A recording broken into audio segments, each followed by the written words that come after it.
All right, today we're tackling a massive question, one that's going to affect pretty much all of us. When it's time to retire, is the money actually going to be there? We're diving deep into an analysis that points to a really stark mathematical problem right at the heart of pension systems all over the world. So let's get into it. And boom, this visual right here, it gets to the absolute core of the problem. You see, in the past, you had this huge, solid base of workers supporting a pretty small number of retirees. Easy, right? Well, now that whole foundation is shrinking fast. This isn't about politics, it's just pure math. And honestly, it's the key to understanding everything else we're about to talk about. So, how on earth did we get here? Well, first, we've got to understand what some call the demographic cliff, that massive shift that kicked off this entire chain reaction. The big term you got to know is the dependency ratio. It sounds complicated, but it's super simple. It's just a way of measuring how many people are working and paying into the system versus how many people are retired and taking money out of it. The analysis we're digging into says this one number. It's the most critical piece of the whole puzzle.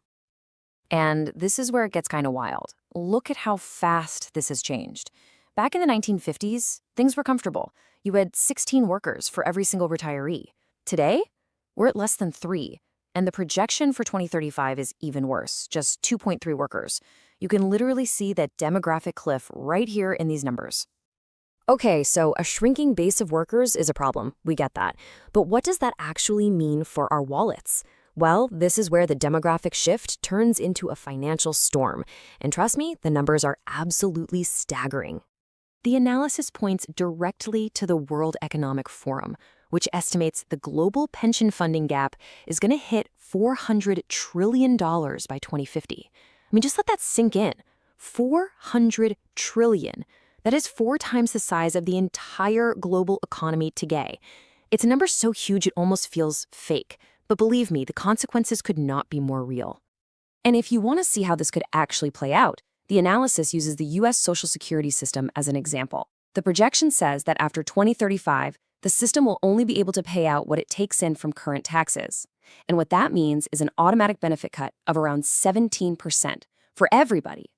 For someone relying on that check, a 17% cut isn't just an inconvenience, it's a catastrophe. Okay, so the problem is huge. We've established that. The really crucial question then becomes, what in the world can you do about it?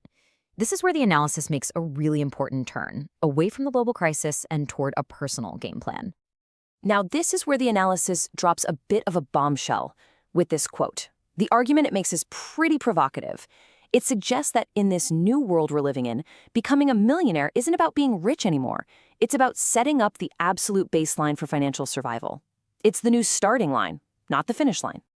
So, how do you turn a big pile of money, like $1 million, into an actual paycheck every year? Well, the analysis points to a classic financial guideline called the 4% rule.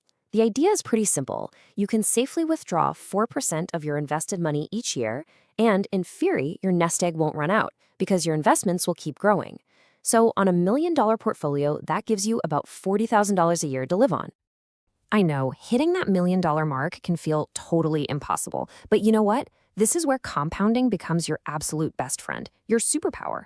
The analysis shows that saving that first $100,000 is the hardest part. It takes the longest. But after that, your money starts doing the heavy lifting for you, and each step up the ladder gets faster and faster. Just look at the chart. Getting from $600K to $1 million can happen way faster than it took to save that very first chunk. Which brings us to the actual game plan.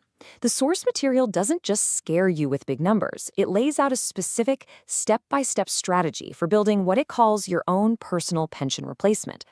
The analysis calls this the financial order of operations. Think of it as your financial checklist in order. Step 1 is a total no-brainer, get your employer match. The source calls this a guaranteed 100% return on your money. I mean, you just can't beat free money.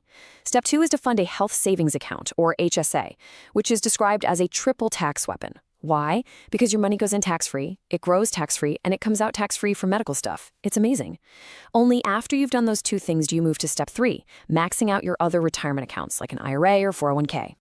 Now, inside those retirement accounts, you've got a big decision to make, Roth or traditional.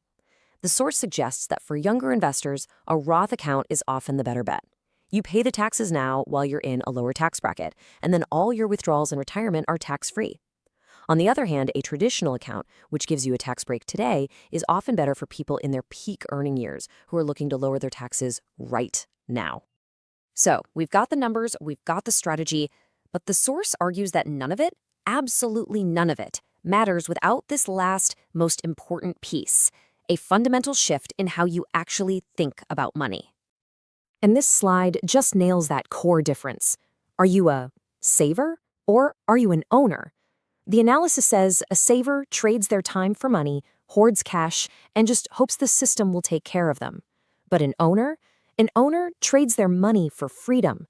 They make their money work for them by owning assets that generate income. They build their own system.